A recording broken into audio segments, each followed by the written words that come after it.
రైతు సమస్యల్ని పరిష్కరించాలని కోరుతూ మెదక్ జిల్లా మనోహరాబాద్ మండలం దొండుపల్లి చౌరస్తాలో బీఆర్ఎస్ నేతలు ధర్నా చేశారు. వరి ధాన్యం కొనుగోలు చేయాలన్న డిమాండ్తో రైతులతో కలిసి బీఆర్ఎస్ పార్టీ గజ్వేల్ నియోజకవర్గ incharge Vanteru Pratap Reddy national highway 44 పై రాస్తారోకో చేశారు. వాహనాలు నిలిచిపోవడంతో ట్రాఫిక్ ను క్లియర్ చేసేందుకు పోలీసులు యత్నించారు. ఆ సమయంలో పోలీసులు బీఆర్ఎస్ నేతల మధ్య వాగ్వాదం తోపులాట జరిగాయి. వంటేరు ప్రతాప్ రెడ్డిని పోలీసులు అరెస్టు చేయడంతో కాసేపు ఉద్రిక్తత చోటు చేసుకుంది.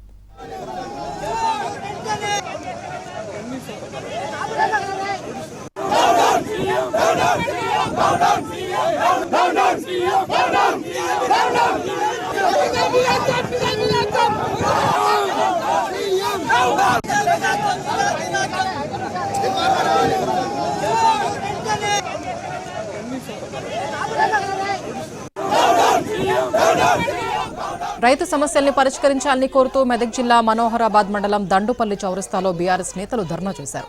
వరి ధాన్యం కొనుగోలు చేయాలన్న డిమాండ్తో రైతులతో కలిసి బీఆర్ఎస్ పార్టీ గజ్వేల్ నియోజకవర్గ incharge Vanteru Pratap Reddy national highway 44 పై రాస్తారోకో చేశారు. వాహనాలు నిలిచిపోవడంతో ట్రాఫిక్ ను క్లియర్ చేసేందుకు పోలీసులు యత్నించారు. ఆ సమయంలో పోలీసులు బీఆర్ఎస్ నేతల మధ్య వాగ్వాదం తోపులాట జరిగాయి. వంటేరు ప్రతాప్ రెడ్డిని పోలీసులు అరెస్టు చేయడంతో కాసేపు ఉద్రిక్తత చోటు చేసుకుంది.